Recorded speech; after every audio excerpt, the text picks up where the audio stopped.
सो अब next topic है हमारा द नाजी वर्ल्ड व्यू। तो इसमें हमें सबसे पहले बताइए ये जो नाजिज्म था इसकी जो आइडियोलॉजी थी वो हिटलर की आइडियोलॉजी से मिलती जुलती थी। क्यों? क्योंकि हिटलर जो नाजी पार्टी का लीडर था, ऑफ कोर्स उसकी आइडियोलॉजी से ही नाजिज्म की आइडियोलॉजी शेप हुई होगी। तो हिटलर की आइडियोलॉजी ना दो तरीके की थी। एक हिटलर की आइडियोलॉजी बेस्ड थी रेसिज्म पे, और दूसरी जो थी वो जियो पॉलिटिक्स पे बेस्ड थी। जो रेसिज्म पे बेस्ड थी वो थी कि नाजी जर्मनी में बिल्कुल भी इक्वालिटी की कोई जगह ही नहीं थी। हिटलर ना एक रेशियल हायरार्की बना के रखता था कि उसके हिसाब से जो जूइश लोग थे वो सबसे नीचे रहते थे उस हायरार्की में, और जो नॉर्डिक जर्मन आर्यन थे जिनके ब्लॉन्ड हेयर होते थे और ब्लू आइज़ होती थी उन्हें सबसे टॉप मोस्ट माना जाता था और उन्हें डिज़ायरेबल माना जाता था, और बाकी सब रेसेस को अनडिज़ायरेबल माना जाता था, है ना। और ये जो हिटलर की जो रेसिज्म की जो आइडियोलॉजी थी वो दो नेचुरल साइंटिस्ट चार्ल्स डार्विन और हर्बर्ट स्पेंसर से ली गई थी। हर्बर्ट स्पेंसर की आइडियोलॉजी थी कि the survival of the fittest, यानी कि जो भी स्पीशी या जो भी ऑर्गेनिज्म जो होगा वो जो क्लाइमेटिकल चेंजेस को अडेप्ट कर पाएगा वही आगे सर्वाइव कर पाएगा। और जो चार्ल्स डार्विन थे उनकी आइडियोलॉजी एवोल्यूशन पे बेस्ड थी, लेकिन हमें ये याद रखने की ज़रूरत है वो सिर्फ एनिमल्स और प्लांट्स पे थी, क्योंकि वो दोनों ही साइंटिस्ट नेचुरल साइंटिस्ट थे, तो उन्होंने कहीं पे भी ह्यूमन का तो जिक्र किया ही नहीं था अपनी बातों में। लेकिन हिटलर के जैसे और कुछ पॉलिटिकल लीडर्स ने इसमें ह्यूमन इंटरवेंशन किया, मॉडिफिकेशन किया और लोगों को ये बताया कि हम तो देखो नेचुरल साइंटिस्ट की बात ही मान रहे हैं, है। उन्होंने इसको मॉडिफाई करके इन चीज़ों को गलत तरीके से रेसिज्म के पर्सपेक्टिव से यूज़ किया। तो एक तो ये थी, और दूसरी थी हिटलर की आइडियोलॉजी जियो पॉलिटिक्स पे बेस्ड, जिसमें हिटलर को ऐसा लगता था कि जितनी ज़्यादा हम टेरिटरी ऑक्यूपाई करेंगे हमारी उतनी ज़्यादा पावर बढ़ जाएगी, हमारे कंट्री के लोगों को उतनी ज़्यादा जगह मिल जाएगी रहने के लिए और हमें उतनी ज़्यादा रिसोर्सेज मिल जाएंगी, है ना। और इसे ही बोला गया लेबेनसरम, यानी कि लिविंग स्पेस। और फिर हिटलर ने अपने इसी लिविंग स्पेस के आइडिया को, यानी ज़्यादा से ज़्यादा टेरिटरी को ऑक्यूपाई करने के आइडिया को इम्प्लीमेंट किया था पोलैंड में। हमने देखा ही था कि सेकेंड वर्ल्ड वार में हिटलर ने पोलैंड पे हमला किया था ज़्यादा टेरिटरी को कैप्चर करने के लिए। तो जो पोलैंड था वो एक लेबोरेटरी बन गया था हिटलर के इस एक्सपेरिमेंट के लिए। फिर नेक्स्ट टॉपिक आता है रेशियल स्टेट, जिसमें हमें बताया गया कि नाजी पार्टी जैसे ही पावर में आती है, नाजी पार्टी ने मतलब जो भी लीडर्स थे नाजी पार्टी के उन सब में रेशियल स्टेट बनाने का जो उनका आइडिया था कि हमारी कंट्री में सिर्फ pure blooded Nordic German Aryans होंगे, उन्हें इम्प्लीमेंट करना शुरू कर दिया था। और बाकी जितने भी अदर रेस के लोग थे जैसे कि जिप्सीज हो गए, ज्यूस हो गए और अफ्रीकन्स हो गए और बाकी कलर्ड पीपल हो गए, उन्हें ख़त्म करना शुरू कर दिया था। और जब सेकेंड वर्ल्ड वॉर के दौरान जो जर्मनी ने पोलैंड और रशिया पे हमला किया था, जो वहाँ की थोड़ी थोड़ी टेरिटरी को कैप्चर कर लिया था, वहाँ पे भी जो रशियंस और पोल्स थे उन्हें भी हिटलर सब ह्यूमन मानता था। सब ह्यूमन यानी कि उनके लिए भी कोई राइट्स नहीं थे जीने के। तो उन्हें क्या किया ना, जो ऑक्यूपाइड एरिया था पोलैंड का उसमें से पोलैंड को उन्होंने डिवाइड कर दिया था और एक पार्ट बना दिया था पोलैंड का जिसे उन्होंने जनरल गवर्नमेंट कहा, जहाँ पे सारे उन पोल्स को, उन रशियन को और जितने भी ये जो अनडिज़ायरेबल लोग थे उन्हें वहाँ पे धकेल दिया गया था, जहाँ पे उनके पास एनफ एक तो स्पेस नहीं थी रहने के लिए और कोई रिसोर्सेज नहीं थी, कुछ भी नहीं था उनके पास। लेकिन हम देखते हैं कि इन सब में से भी जो ज्यूस थे वो सबसे ज़्यादा सफ़र कर रहे थे नाजी जर्मनी में। तो ऐसा क्यों? तो as per the traditional Christian ideologies, तो मतलब ऐसे माना जाता है पहले से ही, लाइक एंशियंट टाइम से, कि जो ज्यूस थे they were responsible for the death of Jesus Christ. तो मतलब लाइक उनकी वजह से ही जो क्राइस्ट थे उनकी डेथ हुई थी, है ना। ऐसे स्टीरियोटाइप क्रिएट किया गया। और जो ज्यूस लोग थे उन्हें यूशरर्स भी माना जाता था। यूशरर्स मतलब वो मनी लेंडर्स जो कि बहुत ही हाई इंटरेस्ट रेट्स पे मनी लोगों को लेंड करते हैं। और ये जो हिटलर की जो पर्सनल हेट्रेट थी टुवर्ड्स द ज्यूस, वो pseudo scientific theory of race पे बेस्ड थी। यानी हिटलर को ऐसा लगता था कि ये जो ज्यूइश लोग हैं ये अगर बोलते भी हैं कि हम अपने आप को कन्वर्ट कर लेंगे, हम मिलिट्री में काम करेंगे, हम देश के लिए काम करेंगे, वो फिर भी मना कर देता था। क्यों? क्योंकि उसे ऐसा लगता था कि conversion is not a solution, मतलब इनका कुछ नहीं हो सकता, बस एक ही काम कर सकते हैं हम, जो कि है टोटल एलिमिनेशन, यानी कि इन्हें पूरी तरीके से ख़त्म कर देना, वरना हमारे देश में जो रेस है उसकी प्योरिटी हम मेंटेन नहीं कर पाएंगे। और हमारा जो ये जो रेशियल यूटोपिया है, यानी हम जो एक रेशियल स्टेट एस्टैब्लिश करने का सोच रहे हैं, हमारा एक pure Nordic Aryan racial state establish नहीं हो पाएगा इनकी वजह से। तो 1933 से 1938 यानी जब से हिटलर पावर में आया तब से लेके जब तक वर्ल्ड वार 2 शुरू हुई, उन सालों के बीच में जो नाजीज़ थे उन्होंने ये जो जूइश लोग थे और ये जो भी अनडिज़ायरेबल लोग थे उन्हें पॉपराइज्ड कर दिया। पॉपराइज्ड यानी कि एकदम उनका सब कुछ ले लिया, उनके घर, उनकी जितनी भी प्रॉपर्टी थी, सब कुछ, और उन्हें गेटोज़ यानी वो एरिया जो सेपरेट एरियाज थे जहाँ पे अनडिज़ायरेबल रहते थे वहाँ पे पहुँचा दिया। उनके पास कुछ भी नहीं बचा था, यानी उन्हें एकदम रेड्यूस्ड कर दिया था to the level of poverty, है ना। और उसके बाद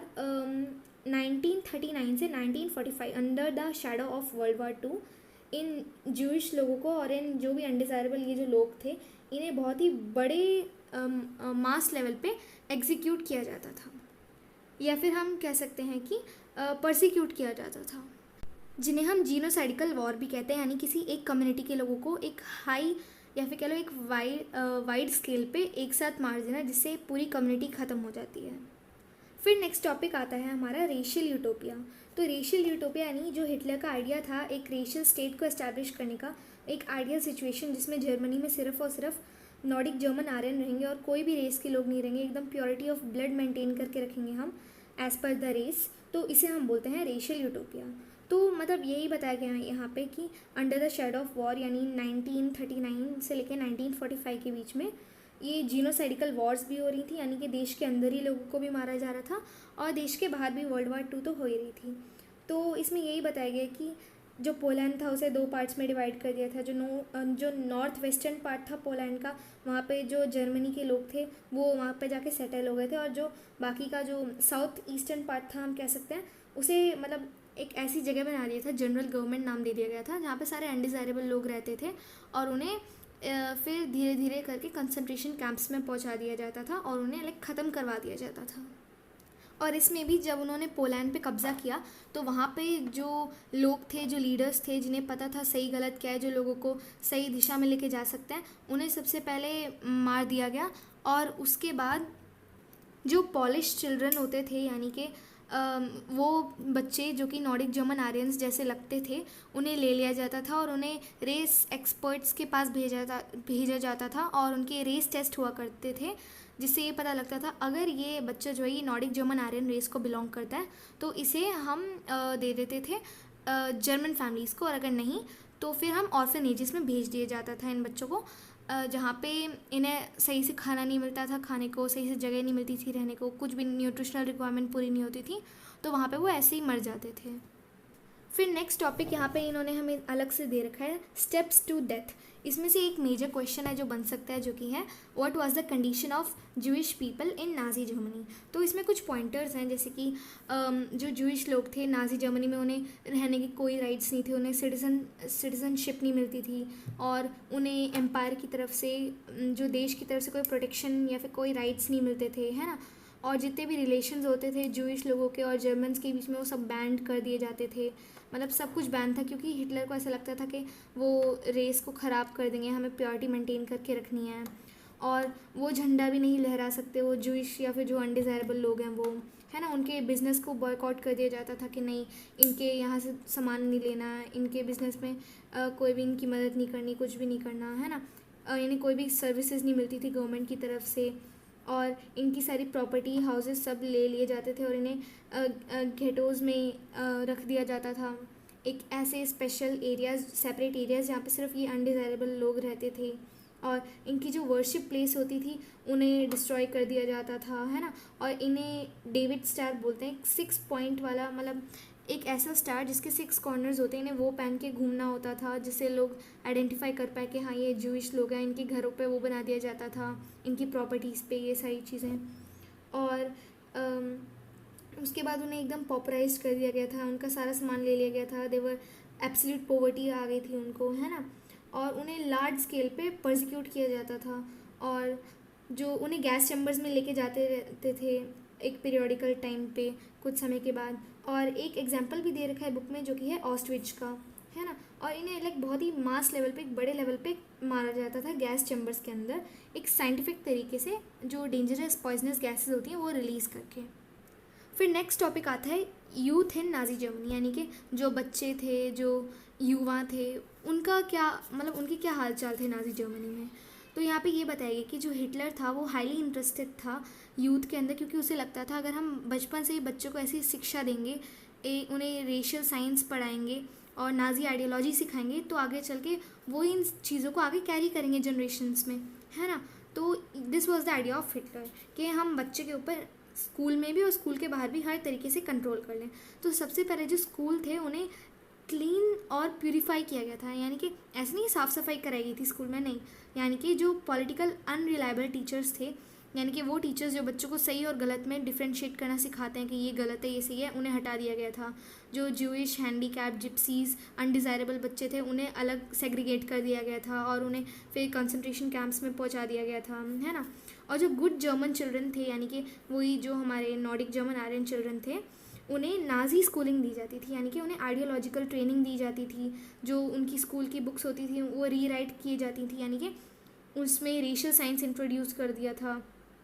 नाजी आइडियोलॉजी सिखाई जाती थी, हर तरीके से जू को स्टीरियोटाइप करना सिखाया जाता था, इवन मैथ्स की क्लास में,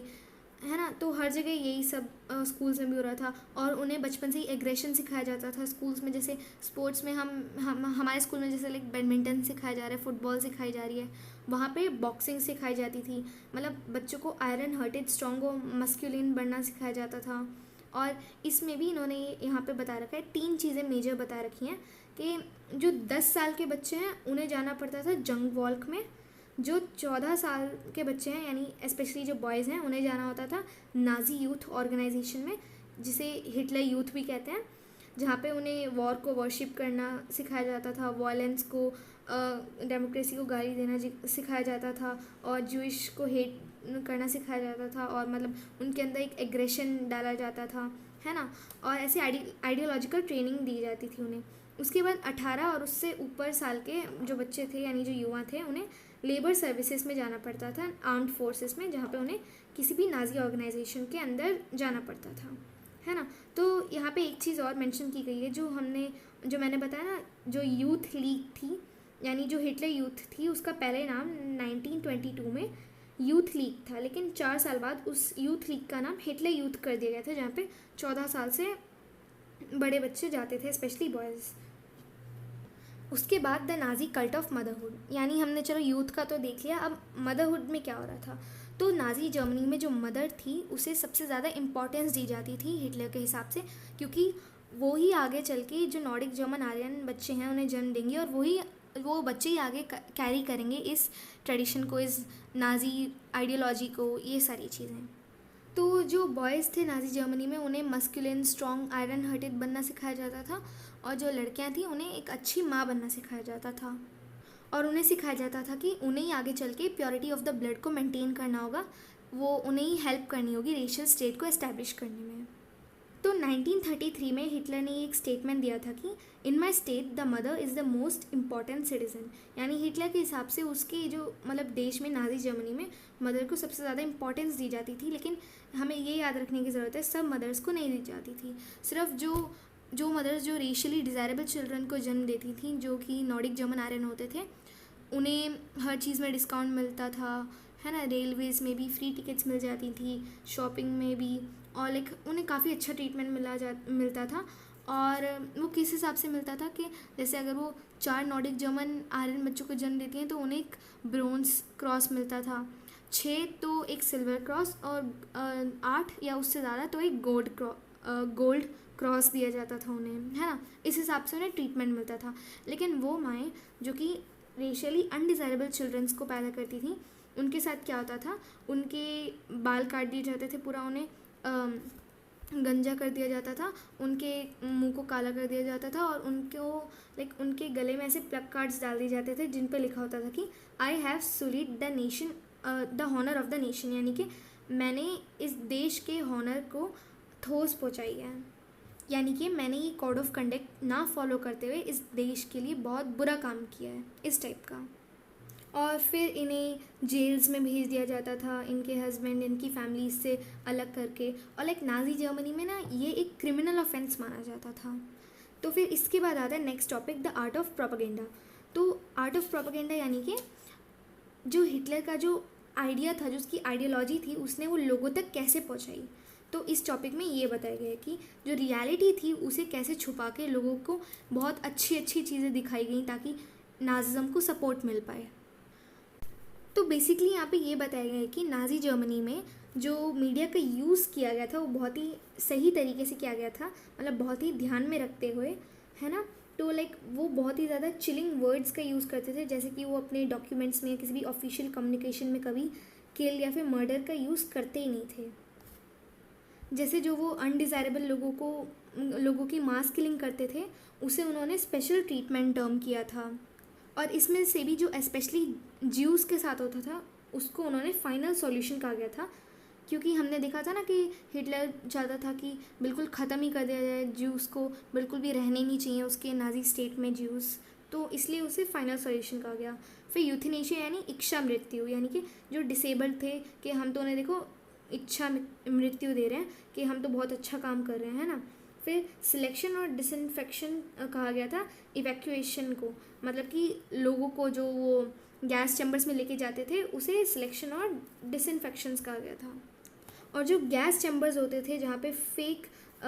जो फेक बाथरूम के जैसे होते थे, जहाँ पे फेक शावर हेड्स होते थे जिसमें से पॉइजनस गैसेस निकलती थी और लोग मर जाते थे, उसे उन्होंने डिसइंफेक्शन एरियाज टर्म दिया था। और फिर नाजी जर्मनी में मीडिया का इतना केयरफुली यूज़ क्यों किया गया, ताकि वो सपोर्ट जीत पाए लोगों का, सिर्फ अपने देश में नहीं एकदम वर्ल्ड वाइड, ताकि असलियत वो किसी को भी ना दिखने दें और उन सबका सपोर्ट उन्हें मिलता रहे। जैसे कि उन्होंने इसके लिए क्या किया, उन्होंने विजुअल इमेजेस लगानी शुरू की हर जगह, फिल्म्स बनाई ऐसी, रेडियोज़ में, पोस्टर्स में ऐसे स्लोगन्स शुरू किए, लीफलेट्स में पोस्टर्स हर जगह लगा दिए जाते थे, हर जगह ये सारी चीज़ें होती थी, है ना। और इसमें वो ऐसे बताते थे कि हिटलर बहुत महान है, नाजीज़ ही सब कुछ कर पाएंगे, है ना, नाजीज़ तुम्हारे लिए काम कर रहे हैं, तुम्हारे लिए लाइक वो एकदम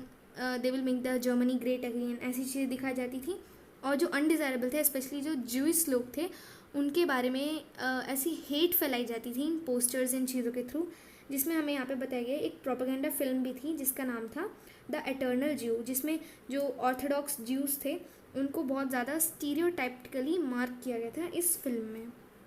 जैसे उनकी लंबी लंबी दाढ़ी दिखा दी गई थी, उन्होंने कफ्तान्स जो उनके ट्रेडिशनल क्लोथ्स होते थे वो पहने हुए थे, है ना। बट असल में जो जर्मन लोग हैं और जो ज्यूज़ हैं उन्हें डिफ्रेंशिएट करना मुश्किल होता था, क्योंकि ऑफ कोर्स वो एक ही जगह पे रह रहे हैं, एक तरीके से बात करते हैं, तो मतलब उन्हें डिफ्रेंशिएट करना मुश्किल होता था। लेकिन ऐसे स्टीरियोटाइप्स बना दिए गए थे कि वो एकदम कीड़ों के जैसे होते हैं, रैट्स के, वर्मिन्स जैसे, वॉर्म्स के जैसे, पेस्ट के जैसे, और उनके जो मूवमेंट्स होते हैं, जिस तरीके से वो चलते हैं, वो चूहों के जैसे, रोडेंट्स के जैसे होते हैं, ऐसे बता दिया गया था, है ना। तो मतलब पूरे लोगों को एक तरीके से मैनिपुलेट किया गया था, उनको मतलब डार्क साइकोलॉजी का एक तरीके से हम कह सकते हैं उनके ऊपर यूज़ किया गया था।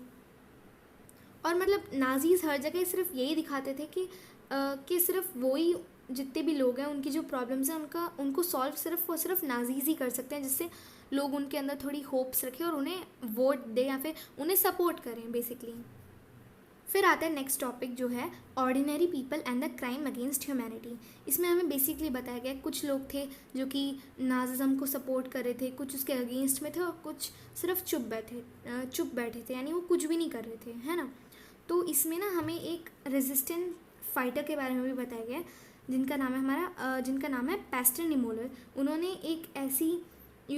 कुछ लाइंस लिखी थी कि पहले उन्होंने मेंशन किया था कि जो कम्युनिस्ट लोग थे नाजीज़ उन्हें पकड़ने आए, मैं कम्युनिस्ट नहीं था तो मैंने कुछ नहीं किया। फिर वो सोशल डेमोक्रेट्स को पकड़ने आए, मैं नहीं था तो मैंने कुछ नहीं किया। फिर वो ट्रेड यूनियंस को पकड़ने आए, मैं नहीं था तो मैंने भी कुछ नहीं किया। फिर वो ज्यूइश लोगों को पकड़ने आए, मैंने हाँ थोड़ा सा तो रेजिस्ट किया लेकिन मैं ज़्यादा कुछ किया नहीं, है ना। और फिर जब वो मुझे पकड़ने आए अल्टीमेटली, तो फिर मेरी हेल्प करने के लिए कोई खड़ा नहीं था। तो यहाँ पे हमें यही बताया गया है कि ये जो नाज़िज़्म था, ये जो आइडियोलॉजी थी, ये लोगों के दिमाग पे इतना चढ़ गई थी कि लोग इवन जो उनके नेबर्स होते हैं, और मतलब जैसे नाज़िज़्म के आने से पहले लोग सब एक साथ मिलके ही रह रहे थे, है ना। लोगों को पता था कि उनके नेबर जो हैं वो ज्यूइश हैं, जिप्सी हैं या जो भी हैं, है ना। तो मतलब एक साथ वो मिलके रह रहे थे खुशी खुशी। लेकिन जब से नाज़िज़्म आया, लोगों के मन में एक दूसरे के लिए इतनी हेट्रेड हो गई ना कि नहीं ये तो ज्यू हैं, इनके साथ नहीं रहना हमें, इनको वो रिपोर्ट सस्पिशियस नेबर करके वो रिपोर्ट कर देते थे, हैं, जिससे वो उन्हें पकड़ के ले जाते थे। तो मतलब ये सारी चीज़ें हो रही थी, है ना। लेकिन इसी में जो एक्चुअली जो ज्यू लोग जो प्रॉब्लम्स फेस कर रहे थे नाजी जर्मनी में वो बहुत ही अलग थी, मतलब हम सोच भी नहीं सकते। तो यहाँ पे एक ज्यू महिला का नाम दिया गया जिनका नाम था शार्लोटे ब्रैट, जिन्होंने अपनी डायरी में लिखा है कि जो उनके जो ज्यू लोग थे वो कैसा, मतलब क्या क्या चीज़ें फेस करते थे, है ना। उन्होंने एक बुक भी लिखी थी जिसका नाम है थर्ड रिच ऑफ ड्रीम, यानी कि जो थर्ड रिच टैग बनेगा, यानी जो जर्मनी का थर्ड पार्लियामेंट बनेगी वो कैसे चाहती थी, वो कैसी हो, है ना। तो इसमें बस यही बताया गया है कि जो ज्यू लोग थे वो इतनी सारी चीज़ें देख देख के, इतने स्टीरियोटाइप्स जब उनके बारे में क्रिएट हो रहे थे तो उन्हें ऐसा लगता था कि यार हम असली में ऐसे तो नहीं हैं, हम असली में ऐसे रोडांस के जैसे तो नहीं चलते, है ना। तो मतलब वो बहुत ज़्यादा, इवन उनके सपनों में यही चीज़ें आके उन्हें हॉन्ट करती थी, वो बहुत ज़्यादा डरे हुए थे। फिर आता है last topic, knowledge of the Holocaust, यानी कि नाजी जर्मनी में ज्यू लोगों के साथ जितना भी बुरा ट्रीटमेंट हुआ, जो भी क्राइम अगेंस्ट ह्यूमैनिटी हुए, वो हमें कहाँ से पता चला, जब उन्होंने किसी ऑफिशियल में ऐसा किलिंग या फिर मर्डर लिखा ही नहीं था। और तो मतलब फिर हमें पता कहाँ से चला, तो हमें होलोकॉस्ट से पता चला। होलोकॉस्ट यानी कि जो लोग थे उन्होंने नोटबुक्स मेंटेन करी, डायरीज़ मेंटेन करी, है ना, और उन्हें छुपा दिया, वो छुपा देते थे, है ना। तो जिससे कि जब ये वर्ल्ड वार 2 ख़त्म हो, जो भी लोग इसे फाइंड करें, मतलब जिनको भी ये मिले, वो जान पाएँ कि हम उनके साथ, ज्यू लोगों के साथ कितना बुरा ट्रीटमेंट हुआ है ना। तो ये सब, तो यहाँ पे ये भी बताया गया कि एक ज्यू जो था उसने ये बोला था कि गेटोज़ में जो रहने वाले ने, एक ज्यू ने बोला था कि मैं मरने से पहले सिर्फ आधा घंटा और जीना चाहूँगा वॉर के ख़त्म होने के बाद, पूरी दुनिया को बताने के लिए कि हमने क्या क्या फ़ेस किया है नाजी जर्मनी के अंदर, है ना। तो मतलब लोग इतने ज़्यादा दुखी थे, इतना बुरा ट्रीटमेंट हुआ था कि हम सोच भी नहीं सकते हैं, है ना। तो यहाँ पे यही बताया गया कि these are a tribute to those who resisted it, an embarrassing reminder to those who collaborated, and a warning to those who watched in silence। यानी कि history moves in a pattern, यानी कि हिस्ट्री में सारी चीज़ें repeat होती रहती हैं जब तक हम उनसे सीख नहीं लेते। तो यहाँ पे यही बताया गया कि इस चैप्टर के थ्रू हम उन लोगों को अप्रिशिएट करना चाह रहे हैं जिन्होंने एक्टिव रेजिस्टेंस दिखाया, और उन लोगों के लिए एक बहुत ही शर्मिंदगी की बात है जिन्होंने सपोर्ट किया, और उन लोगों के लिए एक वार्निंग है ताकि आगे से ऐसा ना हो कि वो लोग जो चुप बैठे रहे, जिन्होंने कुछ भी नहीं किया। तो this was the whole chapter. तो होप सो आपको अंडरस्टैंड हुआ हो, मतलब अच्छे से समझ में आ गया हो। एनसीईआरटी की हर एक लाइन मैंने यहाँ पे कवर की है बहुत अच्छे से, और सारी इंपॉर्टेंट चीज़ें जो भी हैं, और इम्पॉर्टेंट क्वेश्चंस भी चैनल पे अपलोड हो जाएंगे जल्दी। तो for now signing off with this, okay bye bye. और अगर आपको अच्छे से समझ में आया हो तो प्लीज़ एक बार कमेंट ज़रूर कर देना।